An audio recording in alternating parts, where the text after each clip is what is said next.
Good evening, I'm Cooper Henckel. July 30th marks 1 month since the murder of Hannah Miller. The young mother was shot to death, making headlines across the region. But like most stories, Miller's begins before the headline broke. Oh, there she is. Next to Lexi. With her boots, her Ugg boots. She lived in Ugg boots, oh my God. And a Columbia. Well, they were so cute back then. Hannah Miller grew up in Rhinelander. We've known Hannah since daycare. She was going to my grandma's daycare. Yeah. She walked in and she had this red hair and she was so pale. It's been like us three ever since, it feels so. Kelly Lee, Allie Hoffine, and Lexi Hooven stayed close with Miller over the decades. Homecoming? This was her senior homecoming.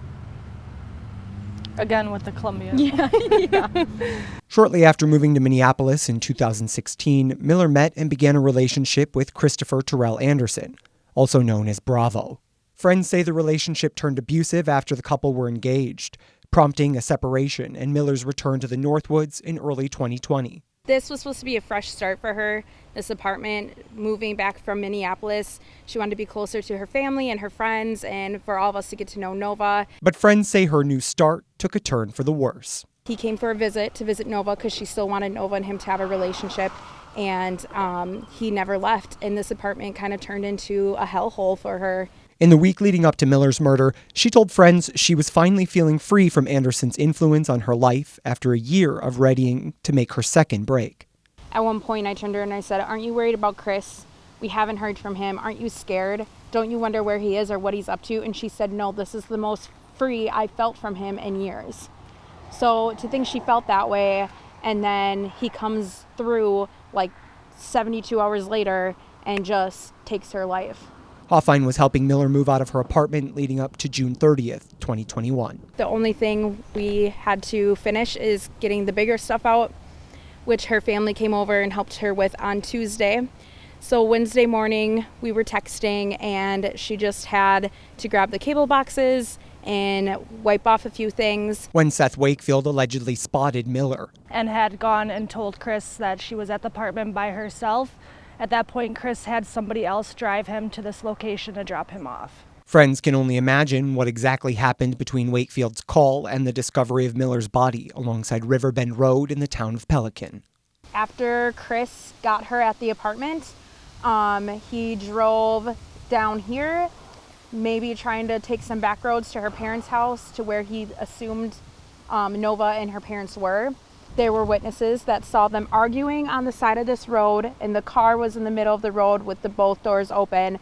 And then the next time someone else drove by, Hannah was laying on the side of the road. So this is a memorial for Hannah. This is where she was found.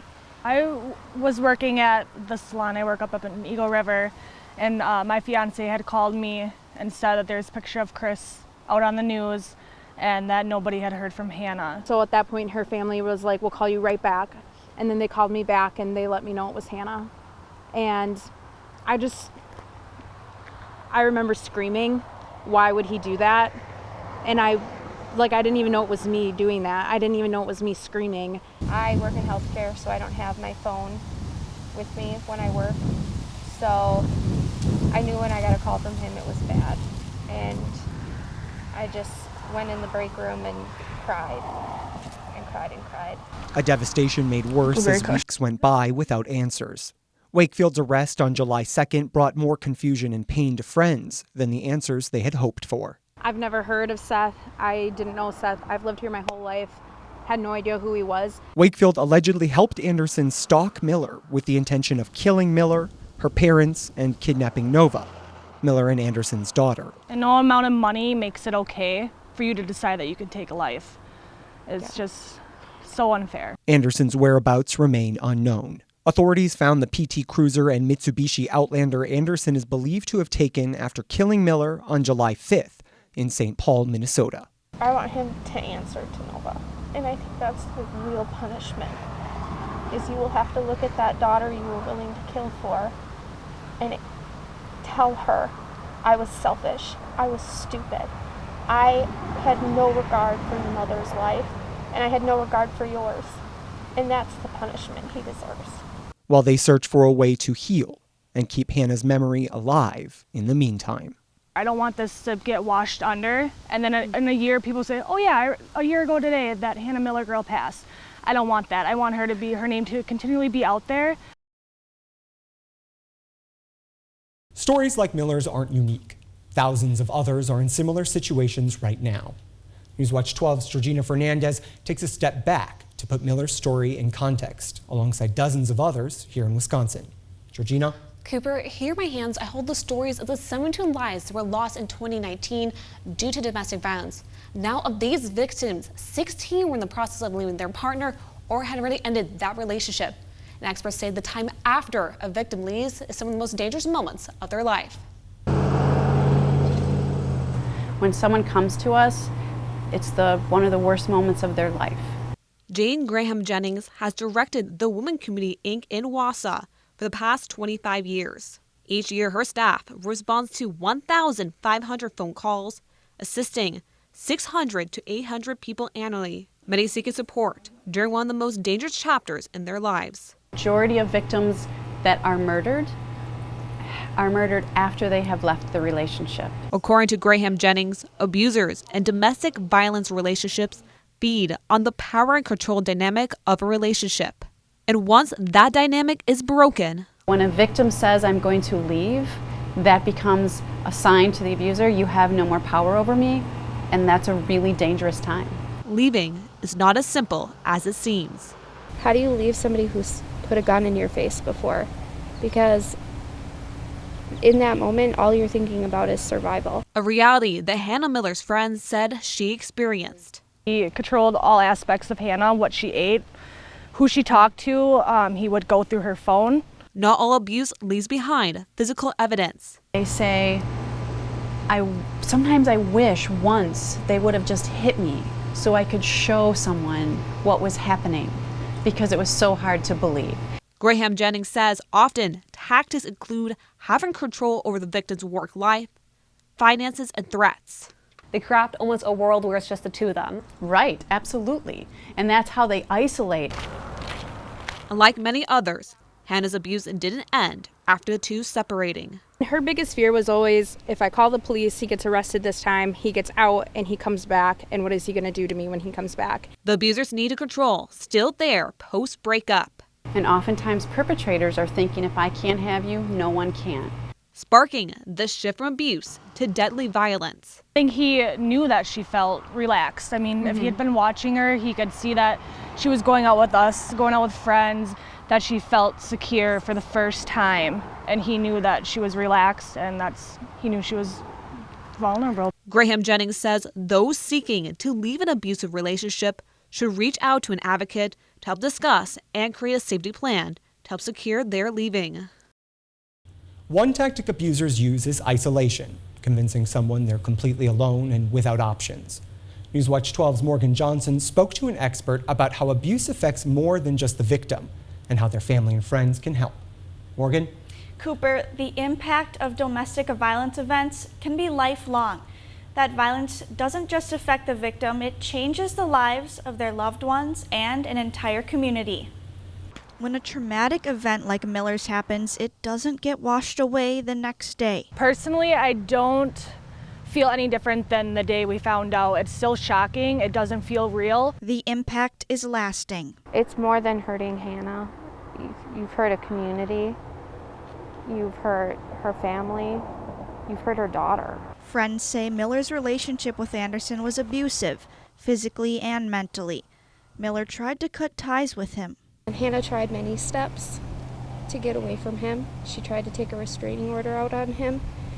But the bureaucracy of it is that you need an address, and he didn't have one. Angie F., a victim advocate at the Tri-County Council on Domestic Violence and Sexual Assault, calls it an escape and says it's not as simple as it seems. Angie says abusers often rely on manipulating people to keep power and control. We'd like to say that the signs are obvious, like bruises and cuts and broken bones, but it's really not that simple.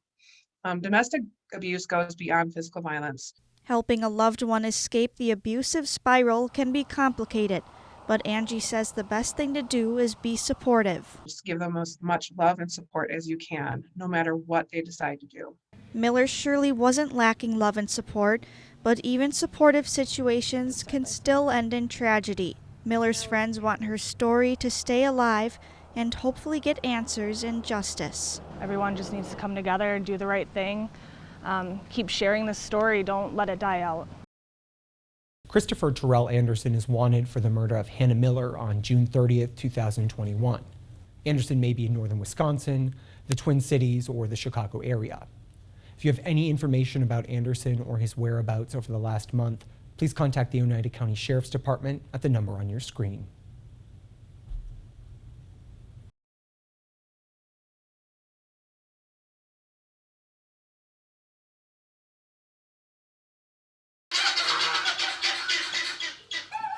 Rude awakenings, early morning traffic, rushing to get your breakfast in. That's just life for the four-legged staff at Hillstar Farm. The agritourism also is a huge piece of our farm. The Lucas family relocated from Minnesota to their farm outside Tomahawk 3 years ago. Basically last year we started advertising to start doing tours and events. Their animal employees come from all kinds of backgrounds. We have goats, we have alpacas, we have horses and ponies, and then we have donkeys, which are some of my favorites. Then we also have peafowl and guineas and chickens. And we have a llama. Agrotourism focuses less on the glitz and glamour of traditional travel plans. We're seeing that younger generation come out to more so have an experience, like making a memory with their child, than giving them objects, kind of a deal. Which includes a new event this year, educational alpaca shearing. Alpacas get sheared once a year, shedding up to 10 pounds of fluffy fiber that grows back by next spring. A much happier story than the frightful fables Lucas says she still gets questions about from time to time. Oh my goodness, do you have to kill an alpaca to get the fiber? And we're like, oh no, you just give them a haircut. That's all you have to do. Educating the community. I like teaching. And offering them a place to reconnect. Even after about 15 minutes into the farm tour, a lot of people just kind of get calm and relax. And that's what I like to see. I like that. I like to bring joy to people. So they sell products made on the farm on their Etsy shop and post events, pictures, and plenty more on their Facebook. The Easter egg hunt and the dress up for Halloween. And so we do goat yoga, story time on the farm. So if you have young kids, you can come and sit in the pasture on a blanket and I'll read a storybook to them. So those are some of our events. All part of life in the agro-tourism industry. In Tomahawk, Cooper Henckel, Newswatch 12.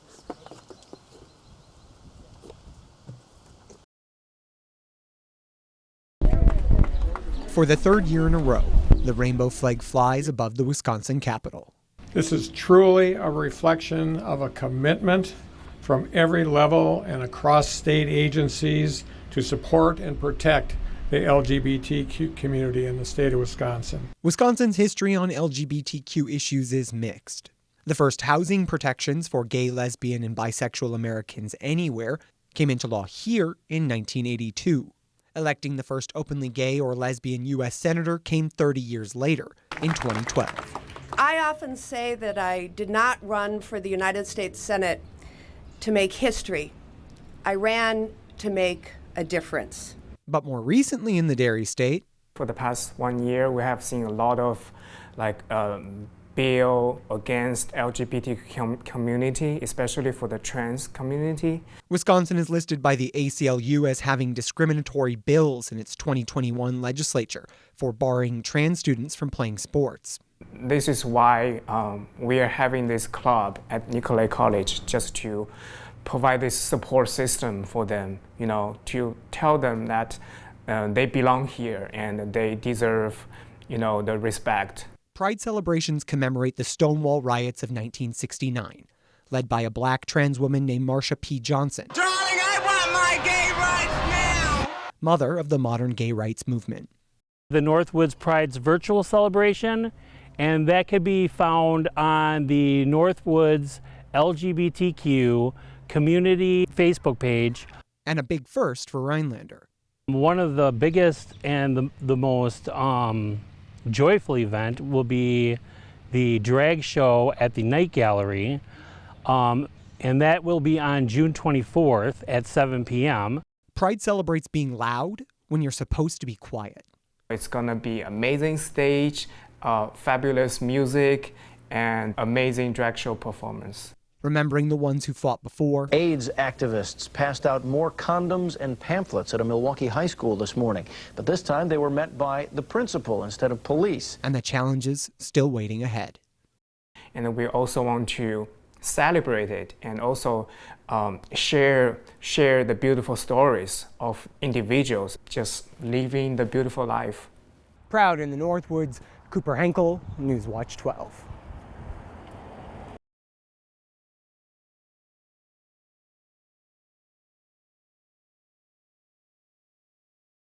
They act like we didn't belong here anymore. Starting from boarding schools. Well, then we were all confined to boarding schools and so forth. They did not let our children speak their native language. Native Americans say historical traumas continue even today. And even to the present day, before the Indian Child Welfare Act, they were taken away and they were given to non-relatives, you know. In 2016, the National Institute of Justice found 5,712 cases of MMIW across America. Of those, only 116 were reported to the Department of Justice, the federal agency that has jurisdiction over these cases here in Wisconsin. Advocates say those layers of red tape only add to the problem. The state has to contact the FBI, and then the FBI has to contact the county. The walk in Mole Lake began with a ceremonial fire, followed by a 2-mile procession around the town. Mole Lake wasn't alone in highlighting May the 5th. Singing for me means bringing more attention to the missing, murdered Indigenous women today. In Lac du Flambeau, do hereby proclaim May 5th as a day of awareness for missing and murdered Indigenous women and girls. Today's celebration officially became an annual event. May 5th is going to be MMIW Day every year. The violence doesn't just impact the women themselves. It affects families, communities, everything. Women are the powerhouse, basically, of the tribe. And when we start losing those women, as we lose our connections to our old ways and our teachings. This is really, happening. Our young people are being stolen right out the communities. We have respect for our women, and this is why we're here today. Singing in unity, marching together, making sure the thousands of missing and murdered Indigenous women know their community hasn't stopped searching. Indigenous lives do matter, and hopefully a lot of people will start to, and a lot more things will be getting done and brought to light about, our missing Indigenous people. In the Northwoods, Cooper Henckel, Newswatch 12.